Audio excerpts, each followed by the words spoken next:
Esse é o Bora Geral na TVT, que na Grande São Paulo você sintoniza no canal 44.1, sinal digital HD aberto. Estamos aqui para debater temas relevantes. Iniciamos hoje uma série para marcar o mês de novembro, mês da consciência negra. Nossa convidada para esse bate-papo é Tamir Sampaio. Ela é graduada em Direito e mestre em Direito Político e Econômico. É assessora especial do Ministério da Justiça e coordenadora do PRONASSE, Programa Nacional de Segurança Pública com Cidadania. Vamos lá, Tamires, sua vez, bem-vinda, um prazer, falar contigo e te entrevistar. Prazer é todo meu, Rafa, muito feliz de estar aqui nesse Bora Geral e estou empolgada para esse nosso bate-papo. Tá bom, Tamires, então vamos falar um pouco daquilo que você faz, que eu acredito que é importante que todos nós saibamos, que você é a coordenadora do PRONASSE. Então fala para nós o que é o PRONASSE e qual a abrangência dele, qual o papel que você está na coordenação, falando inclusive de segurança pública com cidadania. Como é que está esse estágio no país hoje? PRONASSE é Programa Nacional de Segurança Pública com Cidadania. Segurança com cidadania é uma noção de segurança numa perspectiva diferente. É entender que a segurança pública passa por uma perspectiva do braço armado do Estado, da força, do uso da força, mas que a segurança ela precisa ser vista como uma política transversal, né? Acesso à educação, espaços de cultura e lazer, distribuição de renda, geração de emprego, acesso à saúde. As políticas sociais, elas também estão relacionadas à segurança pública, quando a gente entende que segurança pública é uma política de proteção à vida e é uma vida com dignidade, é uma vida com cidadania, por isso segurança com cidadania. É um termo que foi utilizado, são políticas que são criadas para tentar se sobrepor a uma lógica de segurança pública que é violenta, que é criminalizante, que encarcera e que mata, inclusive aqui no Brasil, em especial, a população negra. É um programa que surge em 2007, quando o ministro Tarcísio Genro era ministro da Justiça, era o principal financiador de políticas públicas, em especial com foco nos municípios. E depois foi descontinuado e agora retomou, quando o presidente Lula ganhou a eleição em 2022, pediu para retomar o PRONASSE. O ministro Flávio Dino era o coordenador do grupo de transição de justiça e segurança, eu fiz parte desse grupo. E aí, quando o Dino foi anunciado como ministro, ele me convidou para ser assessora especial dele coordenar essa retomada do programa. E aí, com a troca, a mudança no ministério para o ministro Ricardo Lewandowski, também continuei nessa tarefa.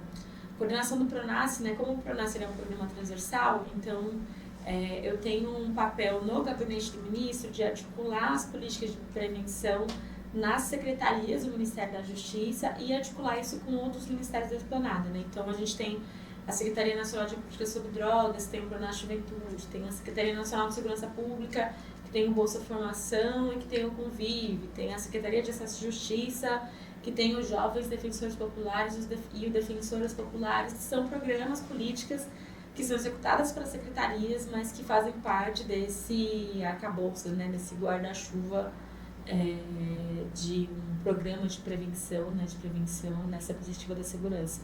E a gente se integra com os outros ministérios a partir do Juventude Negra Viva, a partir de próprias ações do PRONASSE, mas que são executadas, né, nessa perspectiva da educação, do Ministério das Mulheres, etc.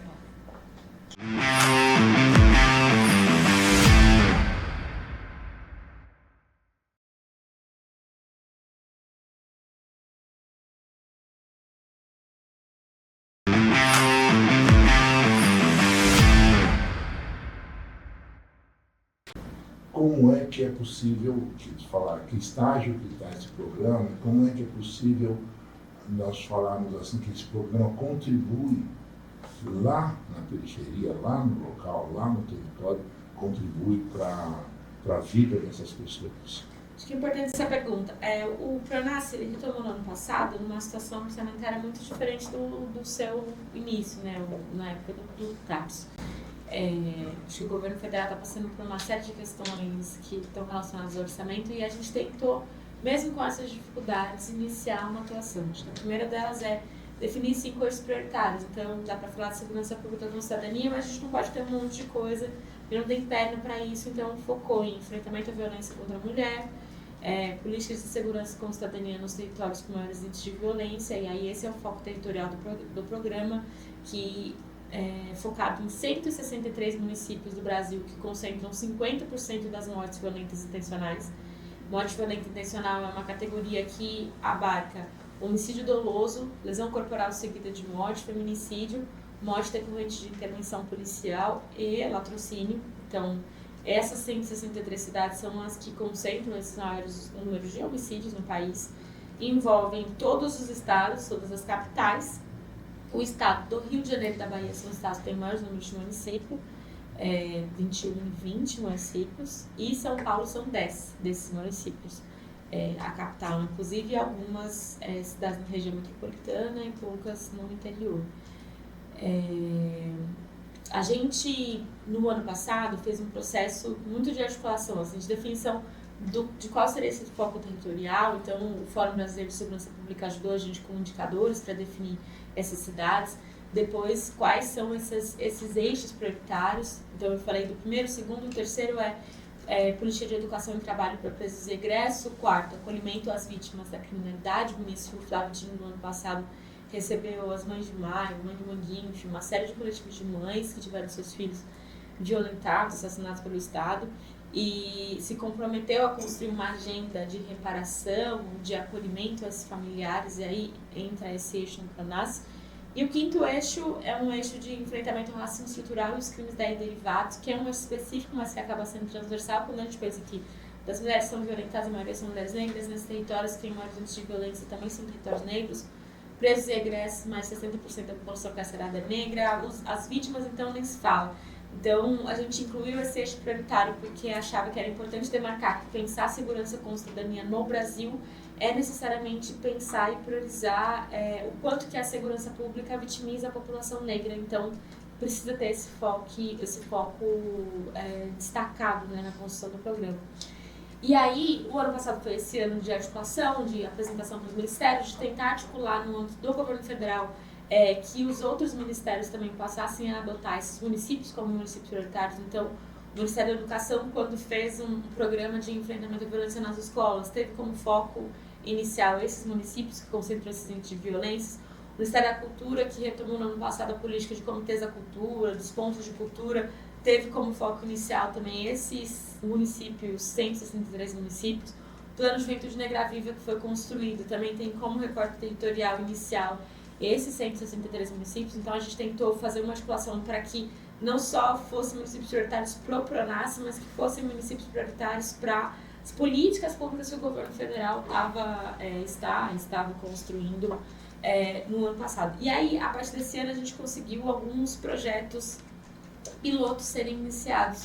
Então, o Pronas Juventude é um programa que é desenvolvido pela Secretaria Nacional de Política sobre Drogas, a SENAD, lá no Ministério da Justiça e Segurança, que a gente fez um mapeamento no ano passado de várias políticas de prevenção voltadas para a juventude, no Rio de Janeiro, em Minas Gerais, aqui em São Paulo, na Bahia, em Pernambuco. E aí identificou um desenho de uma política nacional, ou seja, executada pelo governo federal, mas em articulação com o Estado e o município, a depender da região, do espaço específico. Hoje, o Pronas Juventude tem 2 projetos pilotos, um em Salvador e outro no Rio de Janeiro. São 2.500 jovens que estão sendo atendidos agora, que passa por um primeiro momento de busca ativa. Então, foi identificado que quando a gente faz política de prevenção para a juventude, não adianta ser só uma política de prevenção em abstrato, porque quem vai ter acesso a essa política de prevenção em abstrato que é aberta são jovens que já estão em uma situação até de vulnerabilidade, pode até estar no território de violência, mas são pessoas que têm condição de acessar. Se não tem busca ativa, a gente não consegue acessar o jovem que está na situação de vulnerabilidade extrema mesmo, e esse é o foco do Pronas Juventude. Então, tem esse momento de busca ativa, tem um recorte de jovens que passaram pelo socioeducativo, de jovens que tiveram familiares que foram assassinados na família, ou que estão em situação de uso abusivo de álcool e outras drogas. Então, tem esse processo de busca ativa desse jovem, e aí ele passa por um acompanhamento de uma equipe multissetorial, de assistente social, psicólogo, educador jurídico, porque muitas vezes esses jovens não têm documento, saem da escola, né? Então tem esse primeiro momento de acolhimento, de escuta. Depois a gente construiu uma parceria com o Ministério da Educação para a inclusão nos institutos federais, para cursos técnicos. E depois desse curso técnico, a gente construiu uma parceria com o Ministério do Trabalho e Emprego para a inclusão produtiva por meio da aprendizagem. Iniciou agora esse processo, né, no Rio de Janeiro e em Salvador, então está nesse momento de busca ativa dos jovens.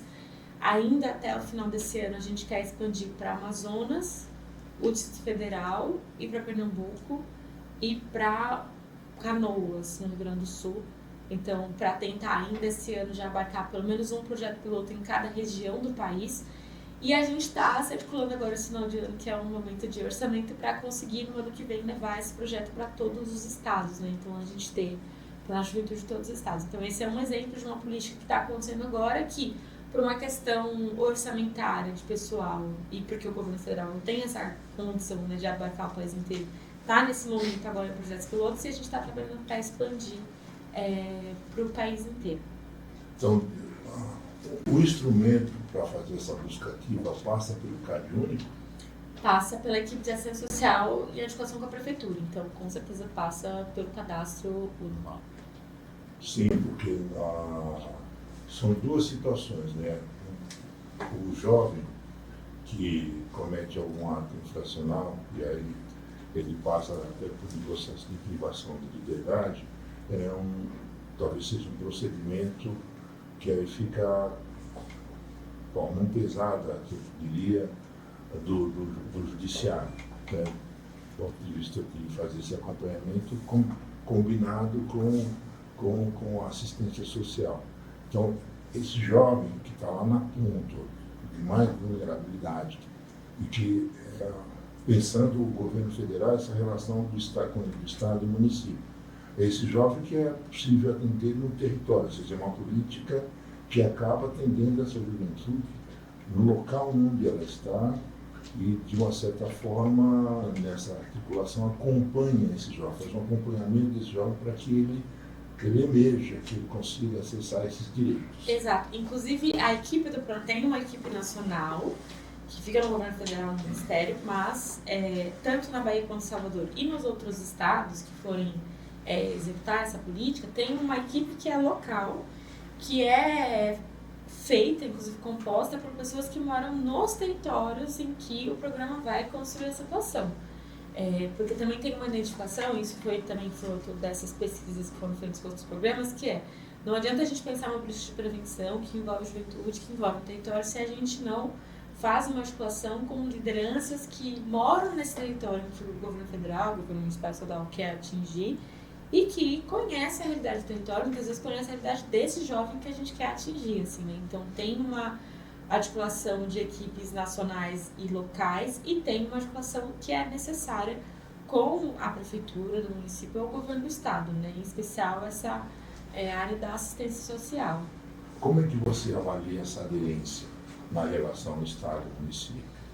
Acho que depende tanto no Rio de Janeiro quanto na Bahia. No Rio a gente tem uma parceria focal com a prefeitura e na Bahia com o governo do estado a gente conseguiu essa articulação, mas porque o governo federal sozinho não consegue chegar no território, assim, né? Não existe política, pelo menos no âmbito da segurança, no nível que a gente quer construir, na escala que a gente quer construir, que é executada diretamente pelo governo federal, né? Acho que o papel do governo federal, inclusive pensando na segurança pública, é coordenar o sistema único de segurança pública. Então, é coordenar um sistema nacional de segurança que envolva uma série de ações, mas essa coordenação passa necessariamente por uma atribuição que envolve os municípios e o governo do estado. Então, essa articulação em rede, né, com as prefeituras, com os governos estaduais, são fundamentais. A gente sabe que tem governos, tanto municipais quanto estaduais, que são de oposição, governo federal, que são de oposição, inclusive a essa lógica de segurança, né, que promovem uma dinâmica segurança como o uso da força, violência. Então, existe uma dificuldade um pouco maior de executar políticas como essa, e eu estou dando só um exemplo, que é o Programa de Juventude, mas tem o Defensores Populares, tem Bolsa de Formação, tem outras políticas que a gente está construindo, mas é também um papel nosso de, por exemplo, né, articular e executar, e aí espero que a gente consiga fazer um barulho tão grande com essas políticas, né, que o resultado mostre, e que os outros que hoje têm uma dificuldade de querer aderir sejam meio que forçados, né, pela sociedade, inclusive, né? Por isso que é importante ter uma participação social da população na construção de políticas de segurança pública. O estado de São Paulo, por exemplo, não aderiu ao PRONASSE. De todos os estados do Brasil, o estado de São Paulo é o único que não fez adesão ao PRONASSE. Porque existe uma posição política do governo estadual de não fazer adesão. O governo federal não pode obrigar o estado a promover, mas a gente consegue articular com municípios do estado de São Paulo que façam, né, e outros estados que já fizeram a adesão. O protocolo de adesão passa por onde? Passa pelas secretarias do Secretaria de Segurança Pública e o gabinete do governador para o prefeito.